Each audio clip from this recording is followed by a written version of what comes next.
Bueno, en la siguiente conferencia os tendría que presentar a Alejandra Cortés y Ana Rodríguez, pero tenemos que disculpar a Ana Rodríguez, que por motivos personales no ha podido acompañarnos. Sin embargo, tenemos a Alejandra, una gran profe que seguro que defiende la ponencia ella con mucha calidad. Alejandra es ganadora de los premios Educabanca Mejor Docente de España del año 2019. Es docente de la Universidad de Zaragoza y cuenta con un brillante currículum académico e investigador. Ha participado en numerosos proyectos vinculados a la innovación, a la educación emocional y a la psicología positiva. Estamos seguros de que os encantará su intervención. Muchas gracias. Un aplauso para Alejandra. Buenos días y muchísimas gracias. Entiendo que se me está escuchando bien. ¿Es posible que alguien me lo diga, por favor? Sí, se te escucha perfecto, Alejandra. Vale, pues muchísimas gracias, Eva, de todo corazón. Bien, pues como ha comentado Eva, esta conferencia está impartida con Alma por Ana Rodríguez y por mí a nivel presencial. Voy a decir aquí, o vamos a transmitir aquí, lo que solemos comentar en cada uno de los inicios de cualquier clase que afortunadamente hago en la universidad.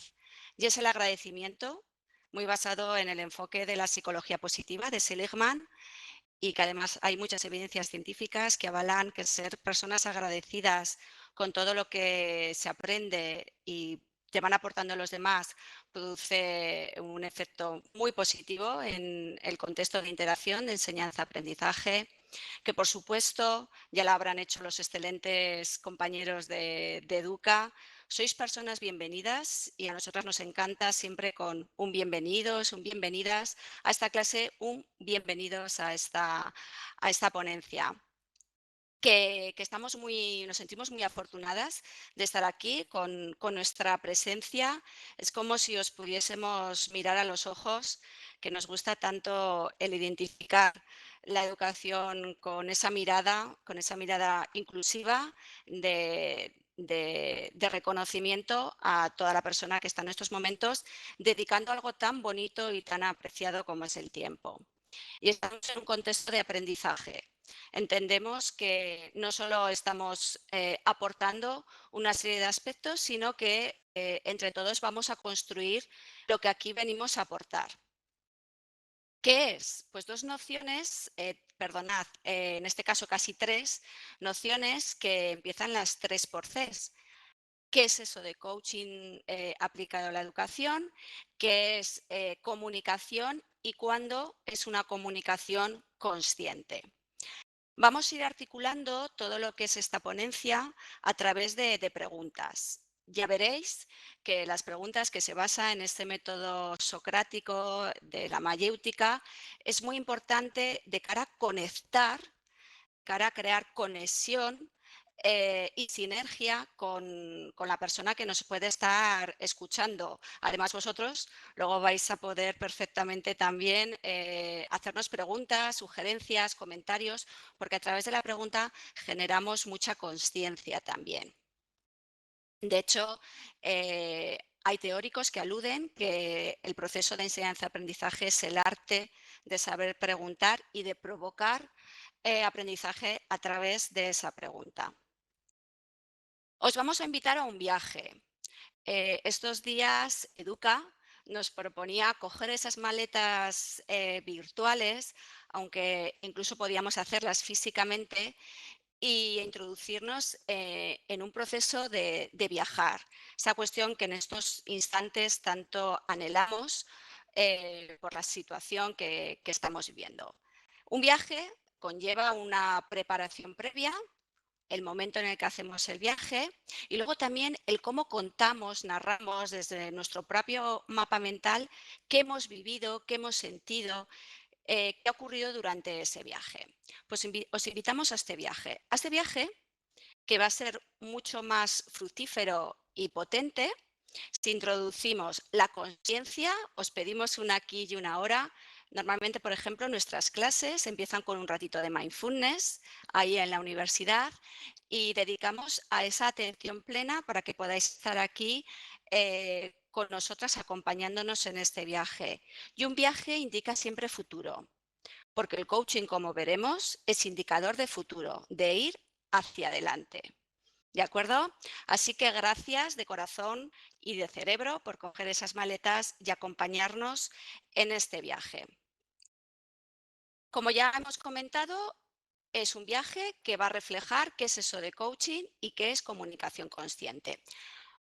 Vamos a describirlos en un instante y luego vamos a decir claves de cada uno de los dos ámbitos que se vinculan mucho entre sí, porque un proceso de coaching va a ser mucho más provocador de empoderamiento y de creencia en la mejor versión de la persona que tenemos delante o de la pareja o del equipo, cuanto más conciencia haya dentro de nosotros. Bueno, ¿qué es coaching aplicado a la educación? Posiblemente es una palabra que muchos de vosotros ya habéis escuchado, aunque sea a través de los medios de comunicación, que en algunos casos ha desvirtuado lo que es el concepto. Coaching es un proceso de acompañamiento para conseguir la mejor versión de la persona, de la pareja o del equipo que estás acompañando. No hay coaching si no hay objetivo. Esto es una idea muy, muy importante. Coaching, como su propio nombre dice y finaliza en ing, es movimiento, es mirar hacia el futuro. Eso en coaching, el pasado no importa tanto, porque digamos que el pasado ya ha finalizado, ya no podemos recurrir a él y sí que lo esencial es el presente y el futuro. No hay coaching si no hay objetivo, no hay coaching si no hay un plan de acción. Y este objetivo y este plan de acción tiene que ser realista, tiene que estar formulado en términos positivos, ha de ser sistémico, ha de depender de mí. Yo no puedo plantear un objetivo que sea algo que dependa de los otros, ¿de acuerdo? Y la idea muy importante de que es realista. No es simplemente yo quiero y yo puedo, yo quiero, sí, pongo una serie de planificación, si me formo, si voy haciendo una serie de tareas. El coaching, también soy autocrítica con él, no es la panacea, no es la solución, como no lo es nada a cualquier cuestión que tú te quieras plantear en educación. Fijaros, yo me empecé a formar en el mundo del coaching con mi función como orientadora y quería aprender más herramientas para hacer estos procesos de acompañamiento muchísimo más potentes. Con toda prudencia, porque yo me fui nutriendo en ámbitos de empresa y de economía, lo fui trasladando durante estos 12 años que llevo en él, lo que es un contexto educativo que es diferente, aunque al fin y al cabo somos todos personas, si bien no es lo mismo un alumnado de según qué nivel, el cuidado que tienes que transmitirlo con las familias, en los claustros, en los equipos directivos, porque nuestras casuísticas son diferentes. Bueno, no hay coaching si no hay objetivos, si no damos diferentes opciones, si no partimos de esa realidad.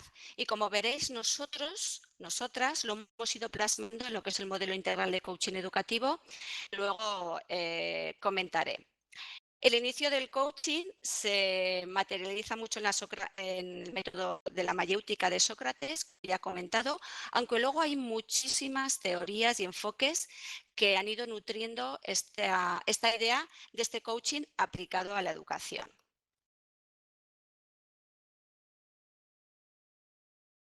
¿Qué es la comunicación consciente? Bueno, pues es la comunicación que hacemos cuando realmente tenemos una raíz potente en lo que nosotros estamos transmitiendo.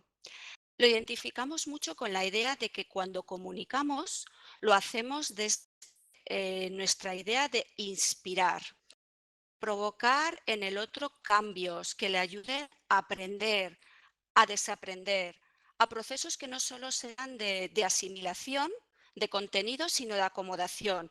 Yo en estos momentos, bueno, pues con toda prudencia, cariño y consciencia, os estoy aportando ladrillos que vosotros tenéis que ir asentando y es el socioconstructivismo, al fin y al cabo, los tendréis que ir acomodando en vuestras construcciones del aprendizaje.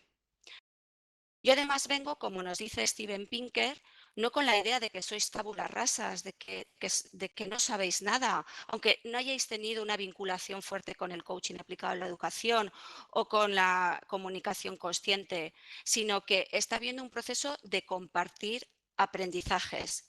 De hecho, este libro que ahí veis reflejado, que os recomiendo, además del de Steven Pinker, El cerebro emocional, alude a algo que en este congreso ya se ha comentado y en otros previamente, que es la importancia de transmitir emociones a la vez que estamos haciendo los procesos de enseñanza-aprendizaje. Fijaros, una comunicación consciente tiene que contemplar una serie de parámetros que ahí aparecen. Sobre todo, es mucho más consciente cuando estructuramos nuestras... Ay, perdonad, me parece que se ha ido hacia adelante. Disculpad un momento, a ver si puedo retroceder. Perdón, gracias, disculpad. Cuando estructuramos correctamente nuestras expresiones, cuando evitamos las muletillas, y lo vamos a hacer mucho más cuanto más conscientes en el aquí y ahora estamos. Yo ahora, por ejemplo, estoy plenamente dedicado a vosotras y a vosotros. Cuando somos profesionales y nos hemos preparado muy bien cualquier aspecto que vayamos a transmitir a los demás, cuando generamos emociones, alusiones y empatía con el receptor o los receptores que estamos, y todo ello nos va a acompañar en que vamos a fluir más en la comunicación, no porque intentemos hacerla perfecta, sino porque hay un respeto incondicional a lo que vosotros en estos momentos estáis recibiendo, estáis escuchando, y a lo que yo también puedo estar compartiendo. Y por supuesto, cuando acompañamos esta comunicación verbal con elementos pragmáticos de la comunicación no verbal. Cuando, bueno, pues intento transmitir mi pasión con la mirada, o lo que yo intento aquí transmitir con diferentes elementos de la comunicación verbal y de la comunicación no verbal. Pues bien, voy a ir comentando algunos aspectos más de lo que es el coaching, ¿de acuerdo? Para que podamos ir adentrándonos en esta idea. Bien, el coaching, como ya he comentado, sobre todo... em, sobre todo se basa en esta mayéutica de Sócrates. Si la recordáis, la mayéutica de Sócrates era, yo creo que es mucho más allá de un método, sino que es una actitud. Es la idea que tenía Sócrates de la ironía, él manifestaba: yo no sé, tú sí que sabes. Yo como profesor, como maestro, como comunicador, vengo aquí y pongo en ti la idea de que tú vas a aprender y que yo voy a aprender de ti, ¿de acuerdo? Y para ello, porque además su madre era matrona, voy a sacar la mejor versión de ti, porque confío en la persona que está delante, confío en el educando, confío plenamente en los estudiantes, o en unos contextos de educación no formal, en los que afortunadamente, bueno, pues también tengo en ocasiones presencia. eh, Confío en que tú me vas a dar respuestas de muchas de las cuestiones que yo vengo a impartir. Yo no sé, tú qué sabes, tú sí que sabes, el arte de la pregunta. La mejor pregunta, como ya veremos, surge de la escucha activa. Muchas ocasiones, cuando he impartido formación en diferentes centros, dicen: dinos un listado de preguntas potentes. Las hay algunas preguntas que son potentes y potenciadoras. Si bien la mejor siempre sale cuando estoy escuchando a la otra persona.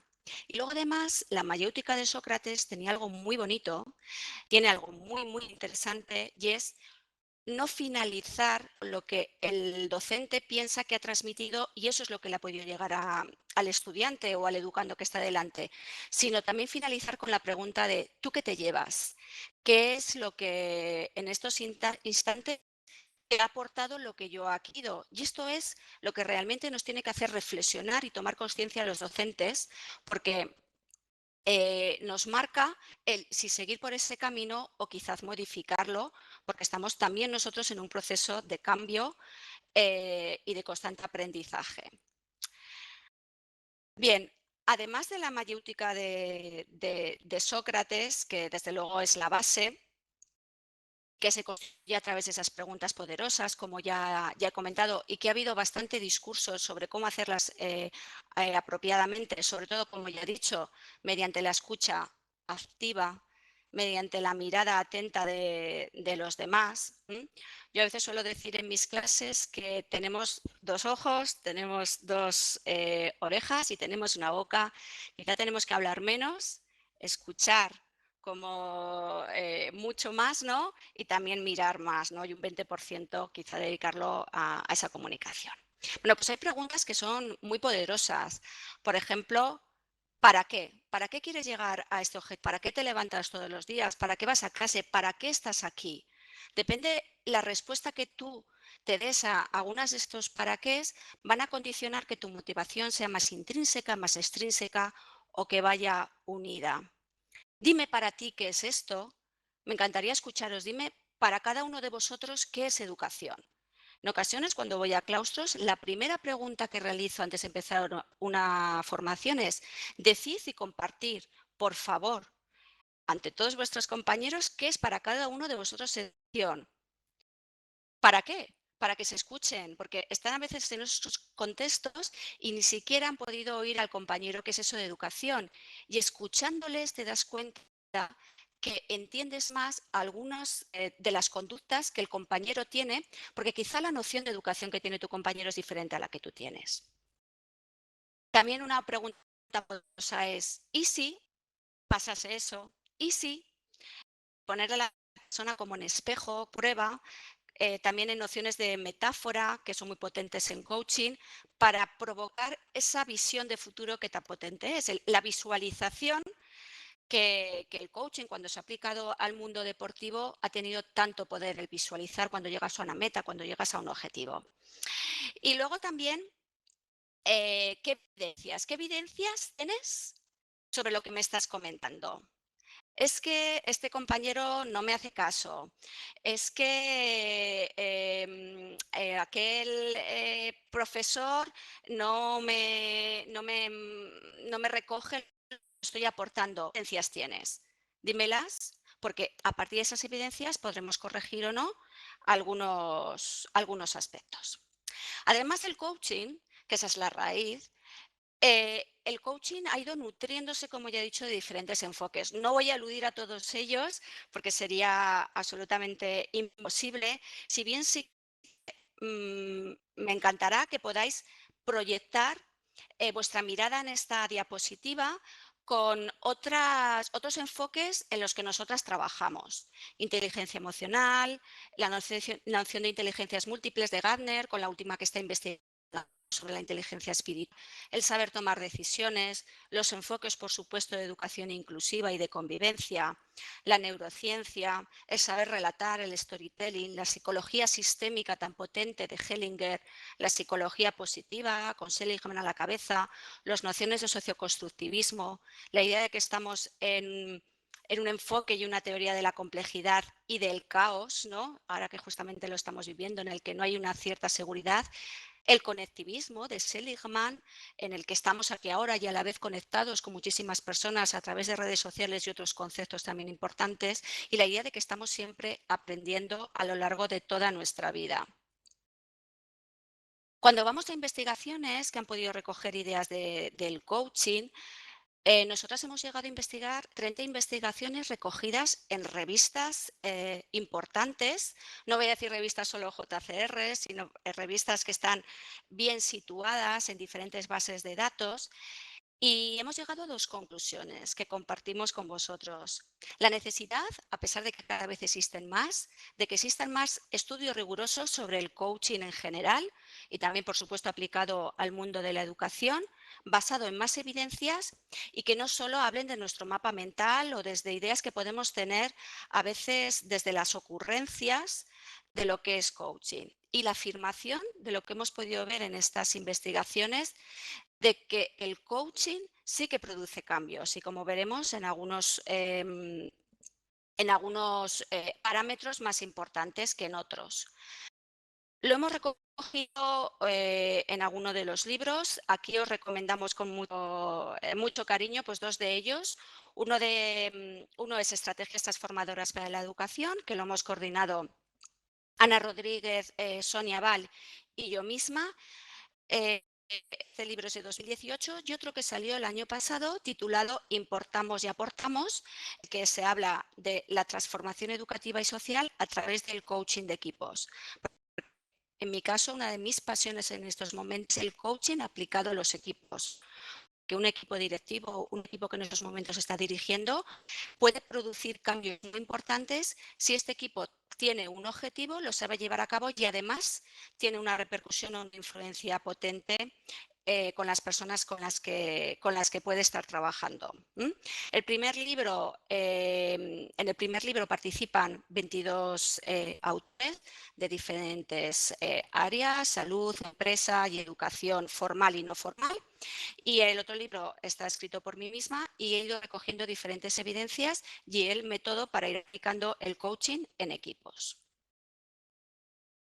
Fijaros, hay un estudio muy interesante de Bother y Jones en 2018, es decir, recientemente. El coaching lo que tiene es que la investigación que estamos recogiendo en estos momentos no queda obsoleta porque está en estos instantes abordándose, que llega a tratar 117 investigaciones de diferente índole y realiza eso, un metaanálisis. Un metaanálisis es una forma de analizar información de una manera estadística a través de un programa apropiado para ello y que es muy potente el poder realizarlo. A nivel de investigadora, por ejemplo, lo estoy realizando con temas de eficacia y de motivación en los estudiantes y realmente es muy atractivo. Os lo digo como comentario por si os parece propicio el que también conozcáis qué es un metaanálisis. En este metaanálisis, estos autores hablan de que el coaching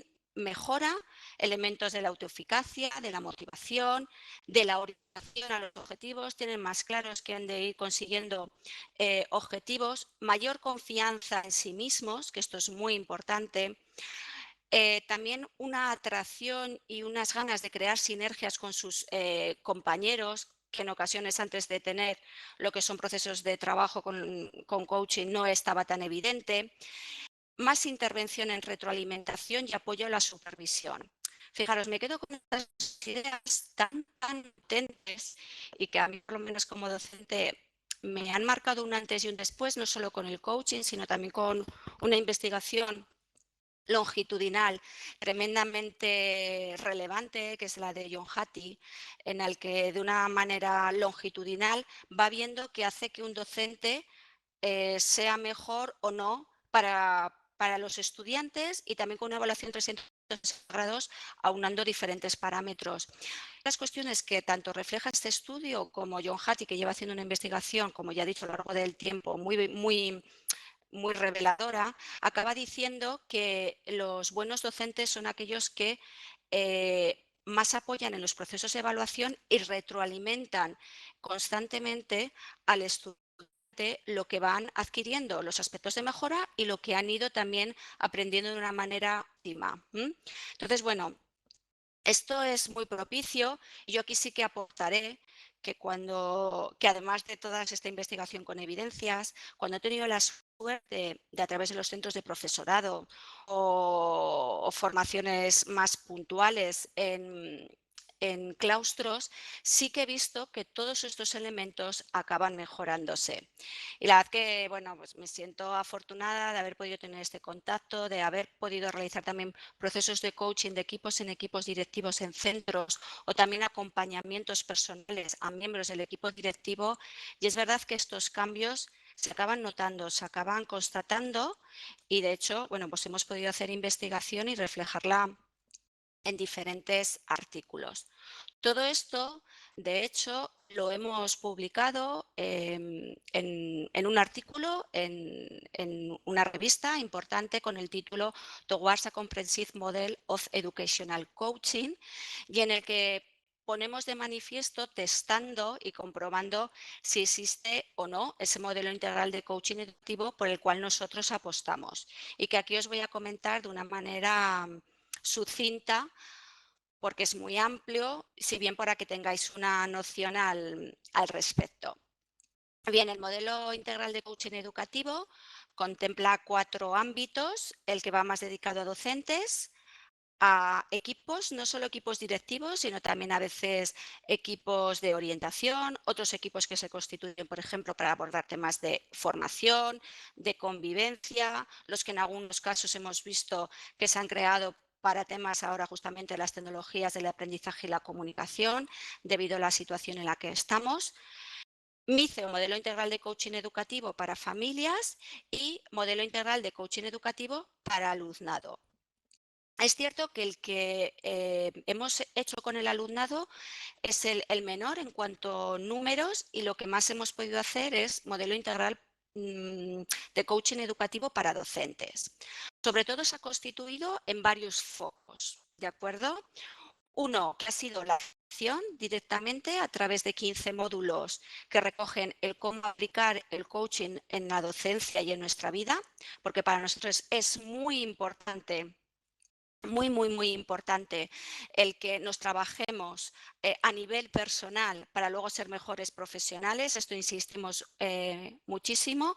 También procesos de coaching individual y en muchas ocasiones vincular coaching con procesos más de consejo, porque el coaching tú partes de un objetivo que la persona, que el equipo se plantea. Sin embargo, no damos, digamos, recetas o formas concretas en cómo hacer eso, sino que a través de las preguntas y de un acompañamiento muy incondicional de la persona, vamos sacando el cómo hacerlo mejor, ¿de acuerdo?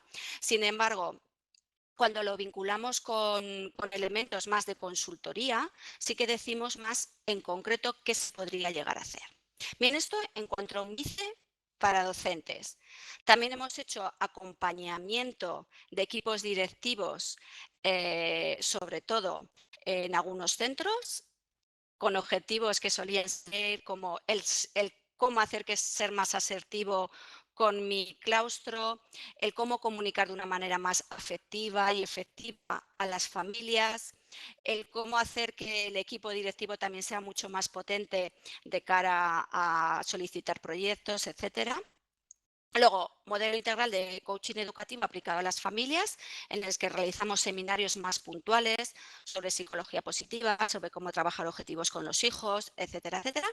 Y luego también el modelo integral de coaching educativo para el alumnado, con 2 funciones.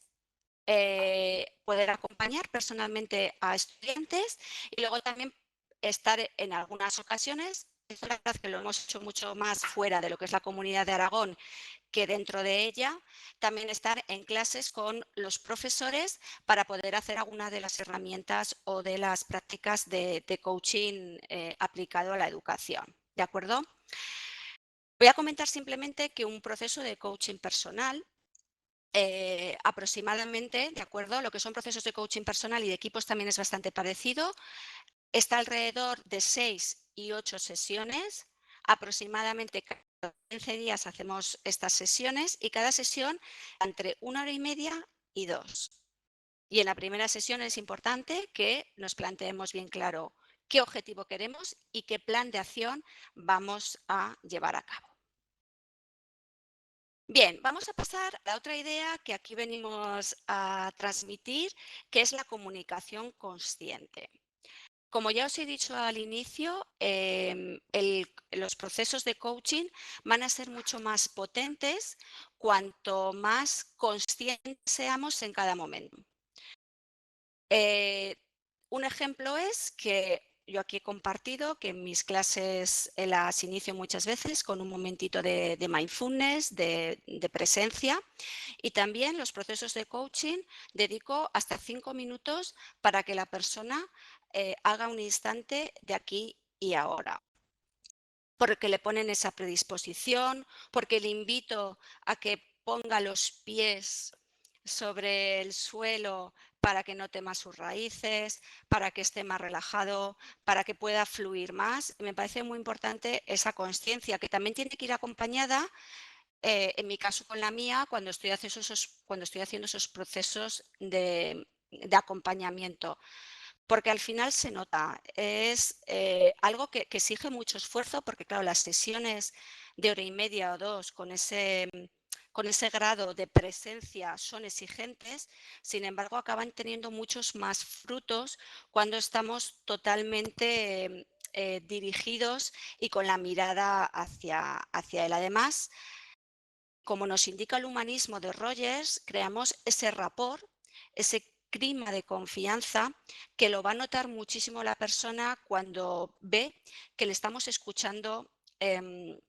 activamente con nuestra plenitud.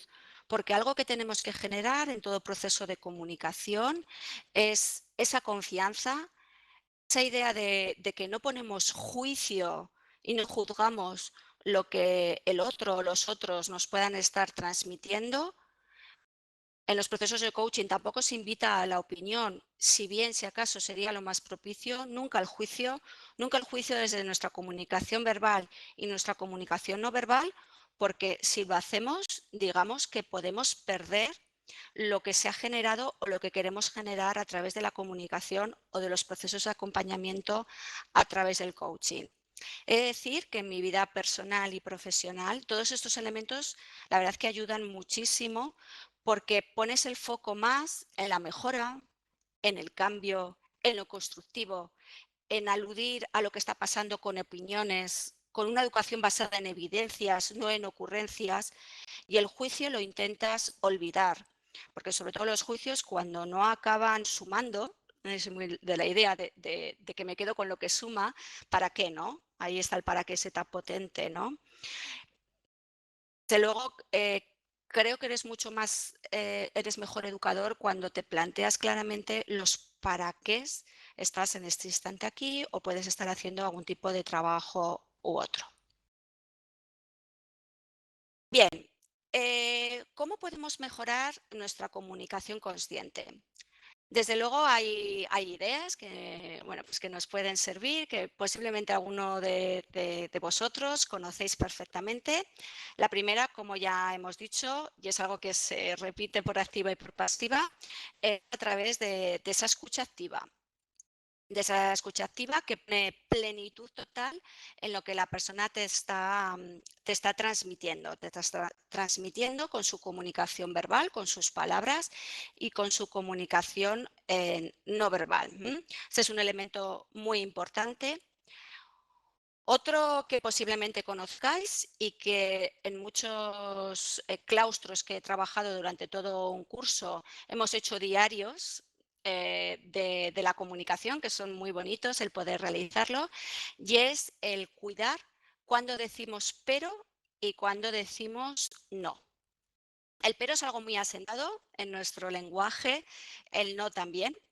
No estoy hablando de la asertividad, que es importante, aunque la asertividad, fijaros, cuando se aborda, no estamos diciendo no, lo traducimos de otra forma, sino estoy diciendo cuando estamos reforzando algo positivo, por ejemplo, del estudiante o de nuestros compañeros, y a continuación ponemos la fórmula pero. Quizá podemos transformarla. No estoy diciendo que no digamos lo que hay que mejorar, lo que tú estás sintiendo un desagrado o X aspectos que no te produce una sensación positiva. Si bien, y yo ahora estoy diciéndolo, si bien transformo el pero en si bien, estoy haciendo otro matiz. El pero, fijaros, muchas veces te lleva a quedarte con lo que va después del pero y no con lo que va antes. Puedes cortar, puedes hacer un punto y seguido, puedes decir un si bien, puedes decir un aunque, puedes transformarlo de una manera más en positivo, más de sumar, más de aportar, de hacer una crítica constructiva. Eh, a mí me gusta mucho que los estudiantes, y yo misma me lo aplico, pero si no te lo aplicas tú, ¿cómo se lo puedes pedir a otro? El cuidar mucho el lenguaje, porque el lenguaje, como bien expresa Chomsky, tiene mucha relación con nuestro pensamiento, nuestras emociones y nuestra conducta. Si nombramos lo que ocurre de una manera diferente, también a nivel interno va a poder producir cambios. A mí, por ejemplo, no me gusta decir lo que hace bien y lo que hace mal un alumno. Muchas veces no lo entienden esos conceptos, dime exactamente qué, sino qué es, cuáles son tus potencialidades y cuáles son tus áreas de mejora, qué podrías hacer de aquella manera, qué es lo que tú ya estás haciendo bien. Fijaros, diferenciando algo tan bonito que te da la comunicación consciente, que es el ser y el estar. No es lo mismo decir, es que eres tonto, que es que en estos momentos estás haciendo algo que está interrumpiendo la clase, que está haciendo que los demás no estén atentos, porque pongo el foco en la conducta y no en la identidad. En la identidad pongamos el foco cuando estamos hablando en positivo de alguien y cuando queremos hacer mejoras, aludir más a temas de conducta. Pues bien, vamos a hacer una comunicación más consciente cuando constantemente, y aunque nos cueste, cuidemos muchísimo, muchísimo, mimemos nuestro lenguaje. Muchísimo. También valoremos hasta qué punto el no es pertinente o no es pertinente, porque muchas veces puede tener una connotación de parálisis en algunos momentos. Por ejemplo, yo recuerdo perfectamente cuando en el instituto trataba hacer poesía y hubo un profesor de literatura que me dijo, sí, dame todas tus poesías que quiero leerlas. Me dijo un sí. Y hubo otro docente que en estos momentos me dijo, no, yo ahora no puedo leerlas, lo entendí, lo respeto. Sin embargo, en ese instante, aunque luego hubo una recuperación, me produjo un parálisis en este sentido de mi pasión, ¿no?, por escribir poesía. También, por supuesto, podemos hacer una comunicación mucho más consciente con herramientas que vienen en algunos casos de la Gestalt, ¿no?, como el decir lo que son los pétalos y lo que son las espinas, como así lo denominan ellos. La psicología positiva con Seligman a la cabeza, como ya he dicho, comenta que para decir algo que no es positivo, que es de mejora, mejor decir 4 elementos positivos y 1 que quieres mejorar.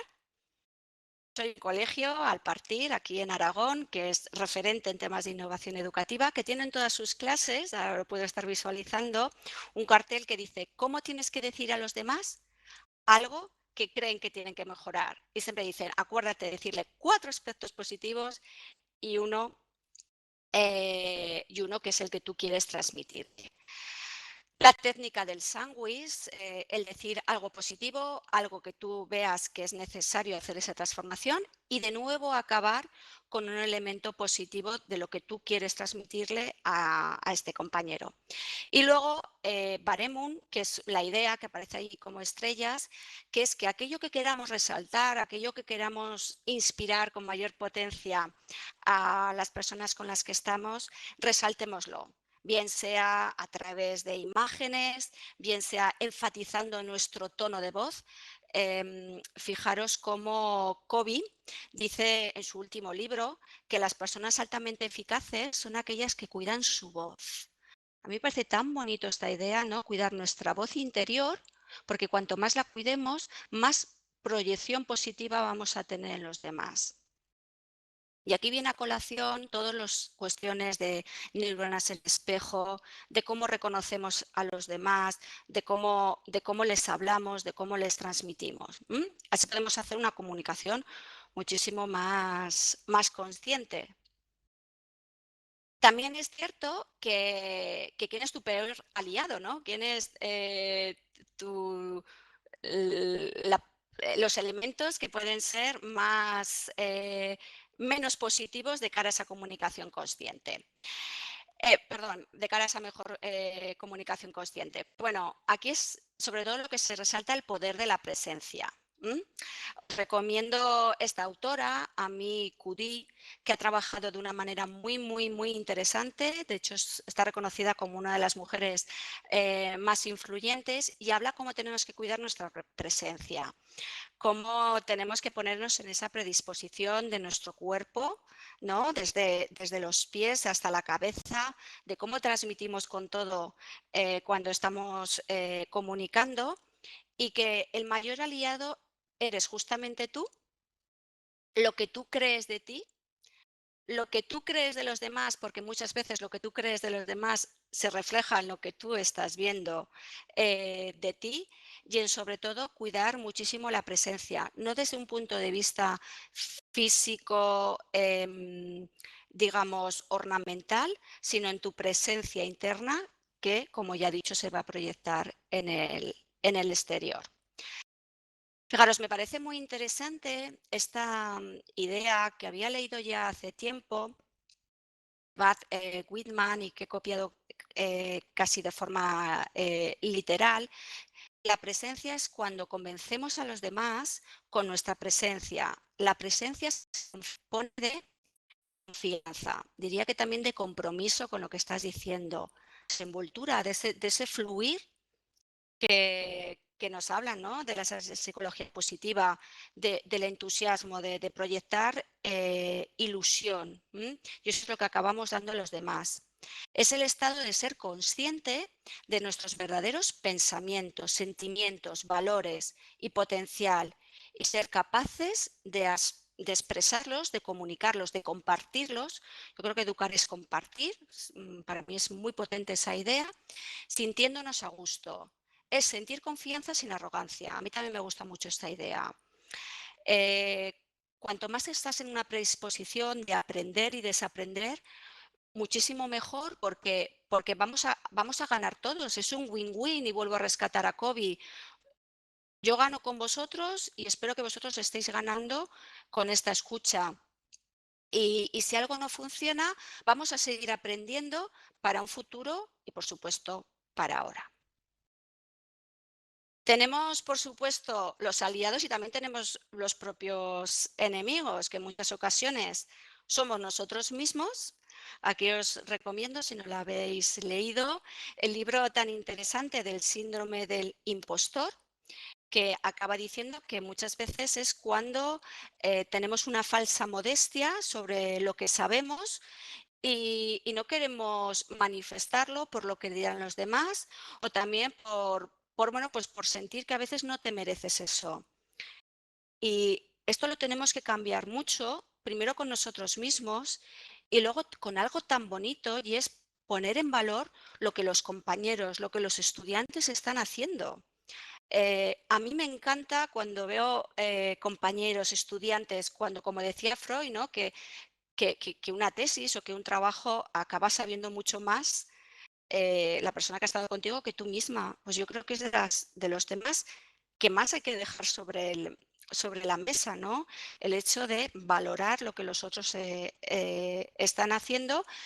Y el primer paso es que nos valoremos a nosotros, como he dicho anteriormente, con esa humildad no impostada, con esa humildad de que yo no sé todo y que estoy en un contexto de aprendizaje constante. Si bien me esfuerzo todos los días para aprender y para estar mejor.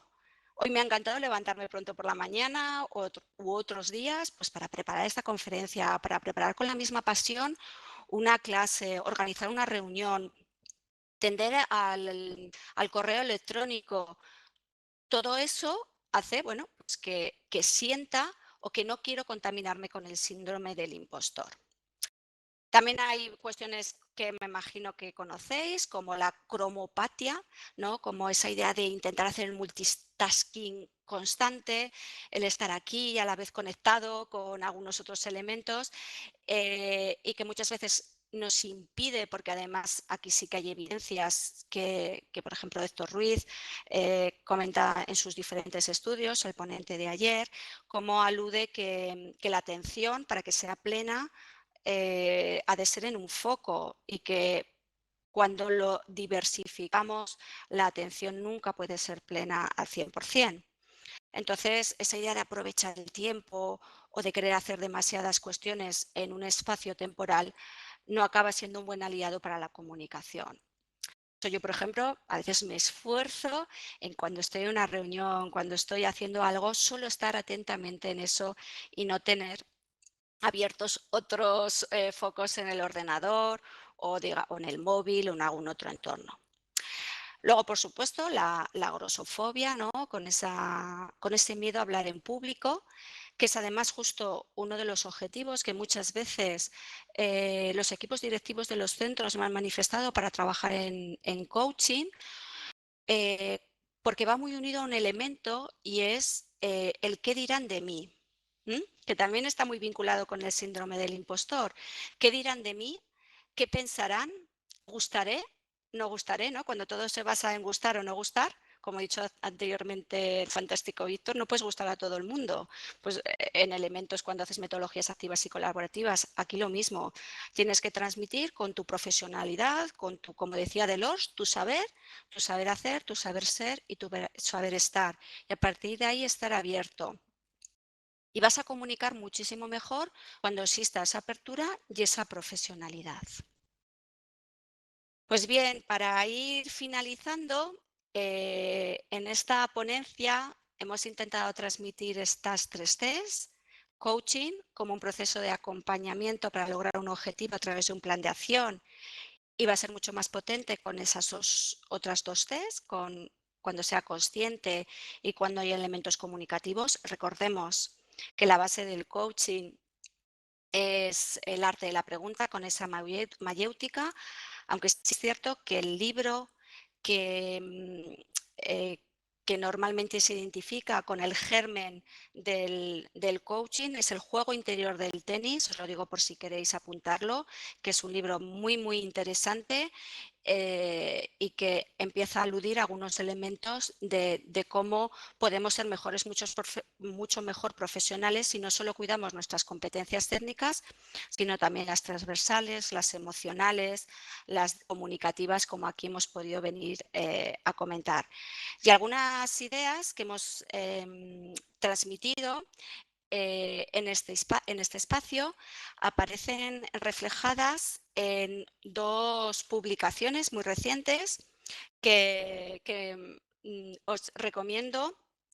Una es en la editorial Grau, perdonad porque creo que esa imagen no se ve adecuadamente bien, ha sido al pasarlo a PDF, que es evidencias científicas para mejorar la práctica educativa, y en la que diferentes autores, este libro que está publicado de 2020, en la que diferentes autores van comentando muchos elementos que aquí hemos venido comentando y otros diferentes a través justamente de una investigación muy rigurosa. Y también os recomiendo un proyecto que empezamos a hacer el año pasado, que era la lectura a través de tertulias dialógicas de todo lo que tiene que ver con, bueno, pues con elementos de convivencia a través de clásicos, y en los que hemos trabajado sobre todo, y soy una de las autoras junto con otros 4 compañeros, que hemos trabajado mucho el arte del diálogo para llegar a aprender y para llegar a colectivos que estaban en estos momentos pues pasando un momento muy delicado debido al contexto de COVID. Este artículo, que nada, ha salido hace bien poquito, está en esta revista, y luego también hemos publicado otra en Frontiers in Psychology con la misma temática, sobre todo con ese arte de dialogar con los otros para sacar la mejor versión de nosotros mismos y de los que dialogan.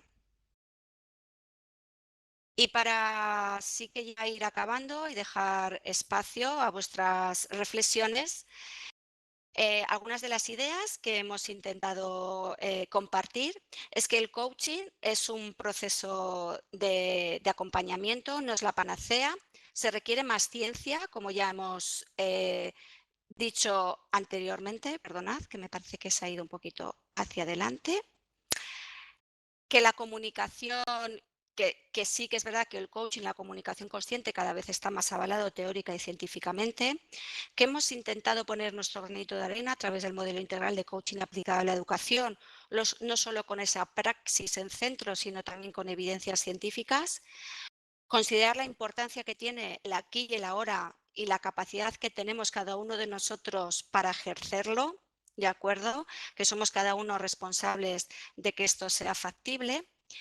Y ya por último, quisiera compartir con vosotros un tuit que hice al finalizar por completo la comunicación, la ponencia que en estos momentos estoy transmitiendo y que me hacía especial ilusión el poder hacerlo, ¿no? Escuchar activamente a alguien es un acto profundo de respeto y amor. Al educar en esa conciencia avanzamos como humanos. En ocasiones pienso que la justicia empieza aquí si además se hace desde una visión sistémica. Aprendo porque aprecio mucho la libertad de poder aprender y no desde el libertinaje o desde el dogmatismo. Les infundo mucho a mis estudiantes esta idea de libertad educativa. Bueno, pues por nuestra parte, nada más. Ha sido un placer. Muchísimas gracias a mi querida Educa, que sabéis que siempre está en mi corazón, a todas las personas que lo hacen posible, a la capacidad que habéis tenido de trabajo, de querer hacer mejor una educación. Ahí tenéis nuestras 2 páginas web, también Ana Rodríguez y yo.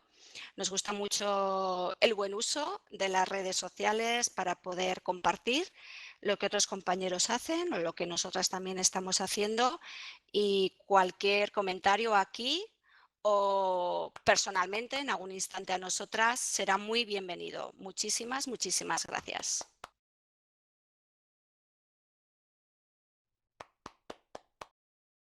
Bueno, muchísimas gracias, Alejandra, por esta fantástica ponencia. Tenemos tiempo para un par de preguntas. Si alguien tiene alguna pregunta, puede hacerlo levantando la mano, clicando en el botón o a través del chat.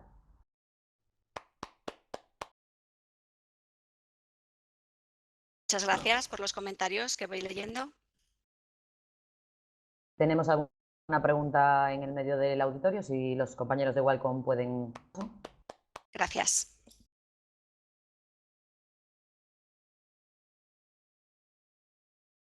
Noelia Gabla. Hola, Noelia. Hola, Perfecto, adelante. ¿Qué tal, Alejandra? Muchísimas Muy gracias. bien, muchas gracias, Noelia. Estoy emocionada escuchándote porque todo lo que dices me resuena muchísimo. Quería preguntarte, yo que me dedico a primera infancia, comunicación gestual con bebés, ¿desde qué edad consideras que podemos aplicar todo esto que nos has estado contando? Pues mira, fíjate, bueno, primero muchas gracias. Brunner, que es un autor muy de referencia en socioconstructivismo, dice una idea que a mí me ha ayudado mucho como docente, que es que todo se puede aplicar a cualquier edad y que depende de la adaptación que tú hagas. De hecho, llega a poner el ejemplo del átomo y dice, un átomo se puede explicar desde un rigor científico en una carrera de física hasta desde el inicio de una manera mucho más sencilla. No te voy a decir exactamente con bebés, pero con bebés tú perfectamente, ya que hay muchos enfoques desde el ámbito lingüístico que dicen como a los bebés hay que hablarles ya con palabras muy exactas y muy correctas, porque es lo apropiado a la hora de aprender, y pongo la H en medio, un lenguaje. Tú le puedes dar una pelotita, por ejemplo, ¿no? Y que poquito a poco, conforme vaya trabajando esa psicomotricidad fina, cogerla. E ir diciéndole, existe la palabra átomo, te lo pongo esto como ejemplo, ¿vale? Entonces yo creo que con toda cautela, con toda prudencia, lo que nos dicen desde de estos ámbitos científicos es que todo se puede acelerar. Claro, el contrapunto es evitar la sobreestimulación, no agotar constantemente con algo en los procesos de enseñanza-aprendizaje. En las neuronas en espejo también, y el hecho de que si tú estás con atención plena con un bebé, y esto si lo estás trabajando lo ves, el bebé lo va a sentir. Si no estás con el bebé y a la vez, bueno, pues haciendo otro tipo de tarea, que en ocasiones tiene que ser así, ¿no? Quiero decir que, y en este caso lo digo como madre, pues que estás atendiendo quizá a otro hijo o que estás atendiendo a otro elemento.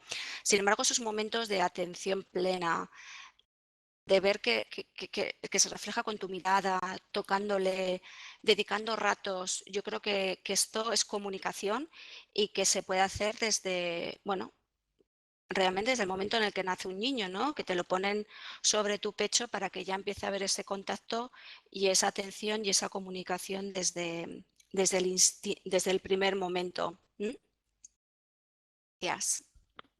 Muchas gracias. Gracias, Noelia. No sé si tenemos alguna otra consulta que hacerle a Alejandra. Bueno, pues entonces vamos a darle muchas gracias a Alejandra y un fuerte aplauso. Recordad que lo podéis hacer con la tecla F4. Muchas gracias, Alejandra, y continuamos con el siguiente ponente. Muchísimas gracias. Un gusto y un lujo poder estar con vosotros compartiendo este espacio. Gracias.